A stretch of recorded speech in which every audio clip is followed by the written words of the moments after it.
Troubles de l'érection, dysfonction érectile, impuissance. Définition.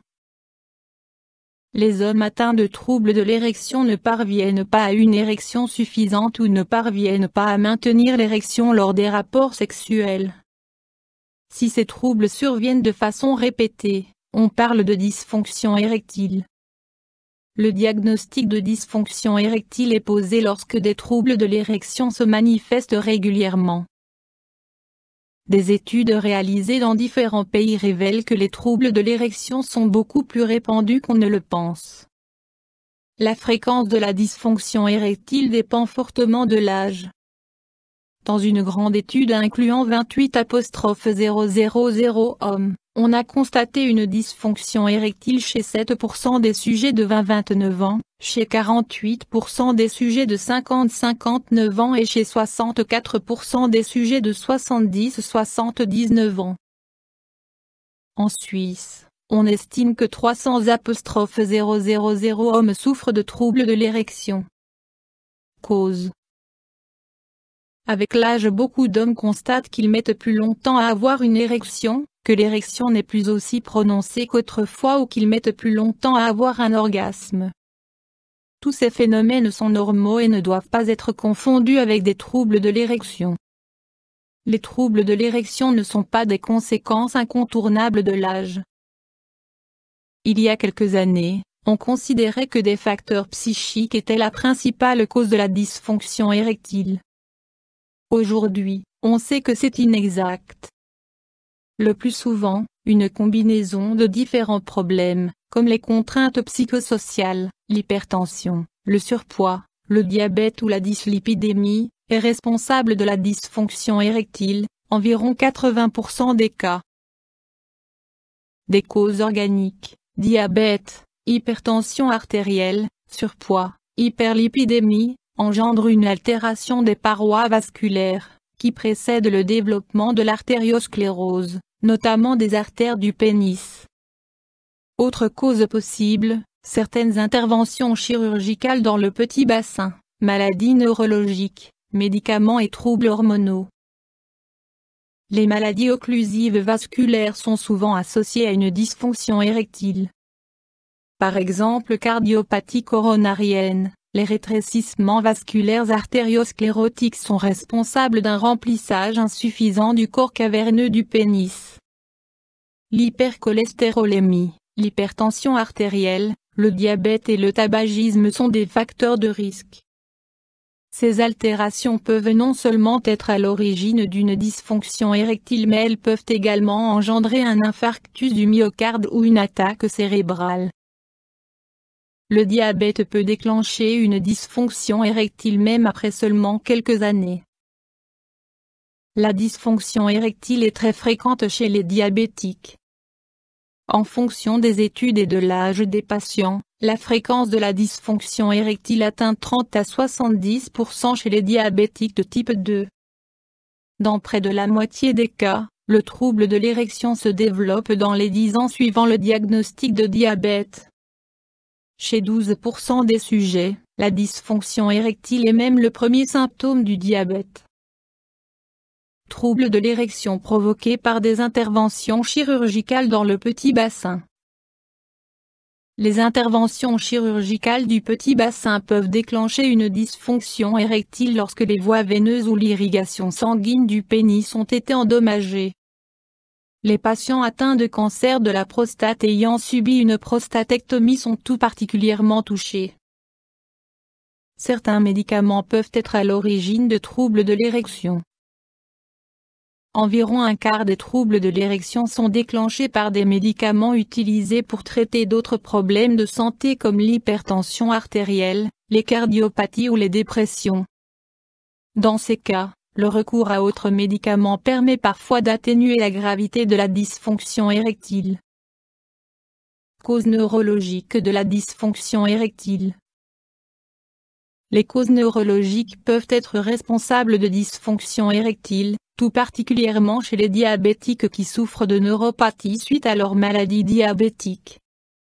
D'autres lésions nerveuses dans la région pelvienne, provoquées par une pratique excessive du cyclisme, peuvent déclencher une dysfonction érectile. Des lésions de la moelle épinière entraînent souvent des troubles de l'érection. En dehors de ces causes nerveuses périphériques, certaines maladies du système nerveux central comme la sclérose en plaques peuvent être à l'origine de troubles de l'érection. Traumatisme. Des traumatismes au niveau du pénis, des ruptures de l'anneau pelvien ainsi que des traumatismes contondants dans la région du périnée peuvent provoquer des dysfonctions érectiles. Les maladies infectieuses chroniques et les radiothérapies dans la région du petit bassin jouent aussi un rôle. Troubles, symptômes. De nombreux hommes ont occasionnellement des troubles de l'érection. En règle générale, ces troubles sont passagers et ne deviennent pas chroniques. Si les troubles de l'érection deviennent plus fréquents, il faut envisager une dysfonction érectile. Les troubles de l'érection peuvent être plus ou moins prononcés. La fonction érectile est classifiée en différentes catégories. Pas de dysfonction érectile, la capacité à avoir une érection et à la maintenir n'est pas altérée. Dysfonction érectile d'intensité légère, la capacité à avoir une érection et à la maintenir est légèrement altérée. Les hommes concernés sont généralement sexuellement satisfaits. Dysfonction érectile d'intensité moyenne, la capacité à avoir une érection et à la maintenir est partiellement altérée. Les hommes concernés sont rarement sexuellement satisfaits. La majorité des hommes souffrent de cette forme de dysfonction érectile. Dysfonction érectile d'intensité grave, la capacité à avoir une érection et à la maintenir est fortement altérée. Les hommes concernés ne sont pas du tout ou rarement sexuellement satisfaits. Différentes causes peuvent perturber la relation complexe entre les mécanismes mentaux et vasculaires et ainsi déclencher une dysfonction érectile. Dans près de 70% des cas, une atteinte de la fonction vasculaire se situe au premier plan. Options thérapeutiques. Traitement médicamenteux. On distingue trois principes actifs utilisés dans le traitement des troubles de l'érection: médicaments administrés par voie orale agissant au niveau du pénis, inhibiteurs de l'APD5, médicaments administrés par voie orale agissant au niveau cerveau, apomorphine et yohimbine. Aucun de ces deux médicaments n'est commercialisé en Suisse. Médicaments directement appliqués sur le pénis. Inhibiteurs de l'APD5. En cas de dysfonction érectile, la concentration en neurotransmetteurs, substance responsable de l'érection, est insuffisante dans le pénis. L'APD5 est une enzyme présente dans les parois vasculaires du pénis, qui métabolise ces neurotransmetteurs. L'inhibition de l'enzyme APD5 bloque la destruction des neurotransmetteurs, la concentration des neurotransmetteurs augmente, permettant l'érection. Important, ces médicaments agissent exclusivement en cas de stimulation sexuelle. À l'heure actuelle, les inhibiteurs de l'APD5 sont le traitement le plus populaire pour les troubles de l'érection. Leur utilisation est simple et pratique, on les prend généralement juste avant un rapport sexuel. Ces propriétés font des inhibiteurs de l'APD5 une méthode thérapeutique très spontanée et naturelle. Autres médicaments administrés par voie orale. L'apomorphine est un autre médicament pour traiter les troubles de l'érection. Elle est disponible sous forme de comprimés qui fondent sous la langue. Contrairement aux inhibiteurs de l'APD5, l'apomorphine agit sur la partie du cerveau qui contrôle les érections. Toutefois, l'apomorphine n'est plus commercialisée en Suisse. Médicaments pour application locale. Ces médicaments sont soit directement injectés dans le pénis soit introduits dans l'urètre où ils sont résorbés. Cette substance se distribue dans le tissu caverneux et provoque une atonie des muscles lisses. En raison de l'afflux sanguin accru, une érection survient au bout de 5 à 10 minutes. Ces types de traitements sont indiqués chez les patients pour lesquels une pharmacothérapie est contre-indiquée ou inefficace. Si vous souhaitez débuter un traitement, parlez-en à votre médecin. Il connaît votre situation et ensemble, vous pourrez décider de la méthode qui vous convient le mieux. Traitement chirurgical. Les méthodes suivantes sont utilisées dans le traitement des troubles érectiles.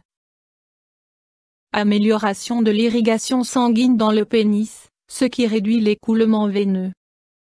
Implants chirurgicaux. Il s'agit d'implants cylindriques en silicone qui sont massifs ou gonflés et permettent d'obtenir une érection.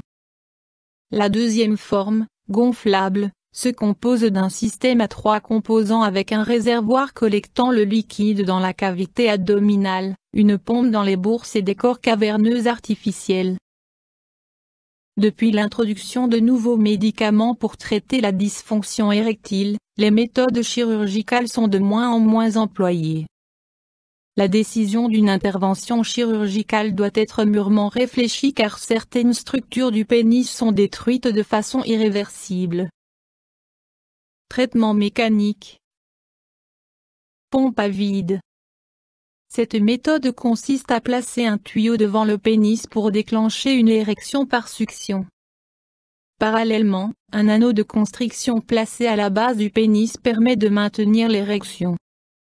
En général, les pompes à vide sont fiables. Néanmoins, elles ne devraient pas être utilisées durant plus de 30 minutes car le pénis risquerait de devenir froid et douloureux. Traitement psychologique. Conseil / ou psychothérapie. Le patient et sa / son partenaire discutent avec un psychiatre, un psychologue ou un conseiller psychologique. Le patient devrait aborder ses problèmes, sexuels ou autres, qui peuvent influencer sa capacité à avoir une érection ou à la conserver.